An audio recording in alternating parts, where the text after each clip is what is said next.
김한준 교수의 가족상담 4차시 행동주의적 가족상담 행동주의적 가족상담 비헤이비어럴 패밀리 카운슬링 인지 행동주의적 가족상담은 가족이 직면하는 문제에 행동주의적의 상담, 행동치료와 실제적 기법을 적용한 접근을 말한다.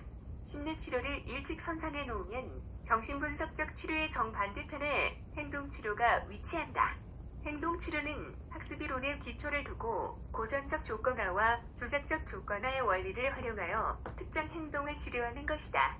그러나 행동동주의적 가족상담에서는 고전적 조건화보다는 조작적 조건화의 원리가 더 많이 활용된다. 그들의 가장 큰 목표는 바람직하지 않은 부정적 행동을 소거하며 바라는 긍정적 행동을 증강시키는 등의 행동 변화에 있음에도 불구하고 많은 행동주의적 가족상담자들은 관계 문제의 해결에 인지적 요인이 관련되어 있음을 인식하게 되었다. 따라서 1980년대에는 어떤 형태의 보상이나 처벌을 통하여 치료하는 고전적 행동주의적 접근은 부부나 가족 상호작용의 복잡한 역동을 다루는 데는 실패했다는 사실을 깨달으면서 인지적 기법을 도입하기 시작하였다. 그러나 이와 같은 인지적 요소가 공식적으로 치료의 우선 요소에 포함되기까지는 아직 시간이 필요한 것 같다.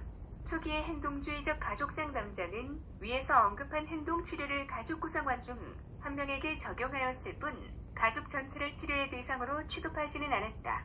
특정한 가족 구성원에 대한 상호작용을 변화시키려는 계획을 세우고 독특한 방법으로 그의 상호작용에 개입한다. 행동주의적 가족상담자에게는 특정 가족 구성원의 변화는 궁극적으로 가족의 일반적 상황을 호전시켜 결국은 가족 전체의 변화를 초래할 것이라는 소극적인 기대가 있었다. 그러나 행동주의적 가족상담자는 많은 개인과 만나는 동안 가족은 개인들의 합보다 더 복잡한 통합체라는 사실을 깨닫고 가족관계에 주목하기 시작하였다. 그러나 그들이 관심을 가지는 가족관계에는 한계가 있었다. 즉, 체계이론과는 달리 많은 행동주의적 가족상담자는 부부나 부모 자녀와 같은 한 쌍의 상호작용 변화에 역점을 둔다.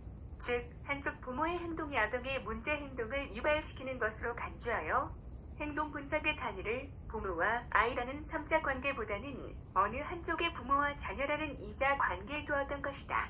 행동주의적 가족상담의 이러한 특성 때문에 자주 사용되는 치료 단위는 주로 부모, 자녀 관계나 부부 관계에 국한되고 있다.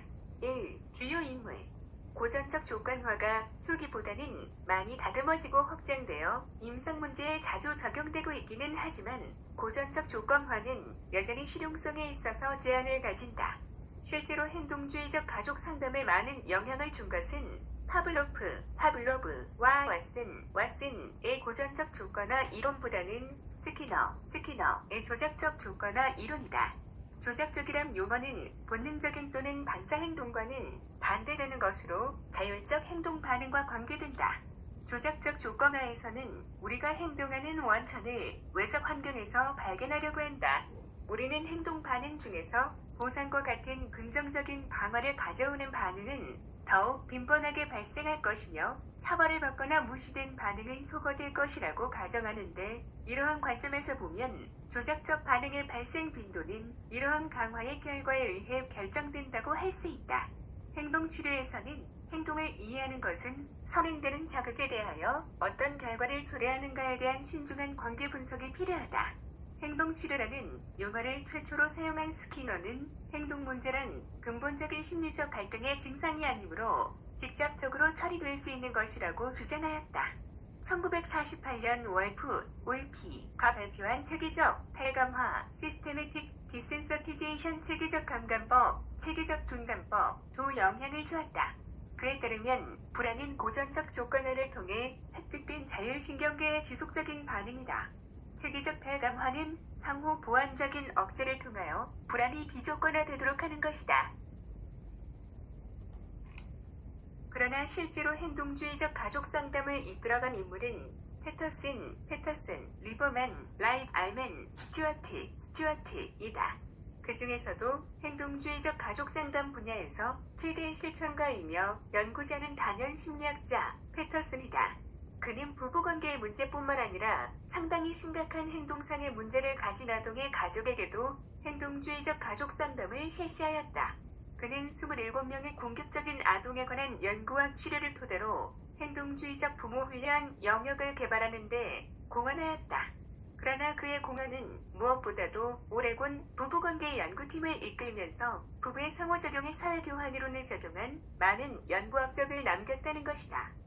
그들은 결혼의 어려움은 낮은 수준의 강화 자극과 높은 수준의 혐오 자극에 기인한다고 주장하였다.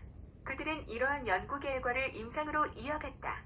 부부 생활에 불화가 생기는 것은 두 사람이 상대에게 긍정적인 만족을 주는 것과 같은 보상 행동이 충분치 않았기 때문이라고 생각하여 치료에서는 이러한 긍정적 행동을 증가시키도록 설정하였다. 그리고 행동주의적 가족 상담의 발달에 있어서 두 번째로 중요한 인물은 정신과 의사 리버만이다. 그는 1970년에 발표한 자신의 논문에서 우울, 참기 힘든 두통, 부적응, 부부의 불화를 겪는 4명의 성인 환자의 가족 문제에 조작적 조건화를 적용하였던 개요를 소개하고 있다. 또한 행동주의적 가족 상담에서 세 번째 중요한 인물은 사회사업가 스튜어트이다. 그는 유관계약, 컨틴전시, 컨트랙팅, 접근법을 개발하였다. 유관계약이란 한 가족 구성원의 바람직하지 않은 행동을 수정할 수 있는 방법에 초점을 맞추기보다는 오히려 긍정적인 행동 변화를 극대화시킬 수 있는 방법에 초점을 맞추는 것이다. 그는 상호 보완의 원리를 소개하였는데 이는 행동주의적 가족 상담의 대중성과 영향력에 기여하는 바가 크다.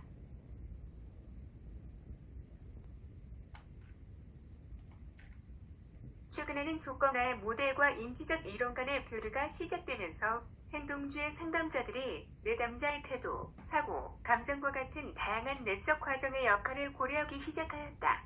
이 같은 태도 변화는 앨리스, 와베, 백에 의해서 행해진 인지적 연구가 행동주의 가족 상담에 영향을 준 계기가 되었다. 행동주의적 부부 치료에서는 의사소통 기술을 중요시한다. 따라서 상담자는 자신이 원하는 것을 배우자가 알아차리기를 기대하기보다는 그것에 대해 요청하는 법을 배우도록 부부를 격려한다. 부부가 일단 효과적인 문제 해결을 수행하는 방식으로 의사소통을 배우면 상담자는 부부에게 유관계약의 원리를 소개한다. 유관계약은 변화를 일으키는 배우자에 대하여 어떤 변화를 약속하는 것이다. 행동주의적 부부치료에서 사용되는 유관계약에는 일반적으로 2가지 유형이 있다. 이 중 더 알려진 유형은 보완적 계약인데 이는 한 배우자가 일반적 배우자에게 선행된 변화가 있으면 자신이 어떤 변화를 일으키겠다는 데 동의하는 것이다. 그리고 일반적 계약은 믿음을 바탕으로 한 계약으로 각각의 배우자는 상대방이 변화한다는 것에 대한 전제 조건이 없이 변화를 일으키는 데 동의한다. 결론컨대 행동주의적 부부치료에서는 부부가 자신들의 잘못을 교정하기 위한 충분한 독자적인 연습 없이 새로운 방법을 배우게 되는 경우가 많으므로 지속성의 문제와 지나치게 상담자에게 의존하게 되는 위험성이 내재되어 있다는 비난을 받기도 한다. 이상으로 김한종 교수의 가족상담 4차 시 행동주의적 가족상담을 모두 마치겠습니다.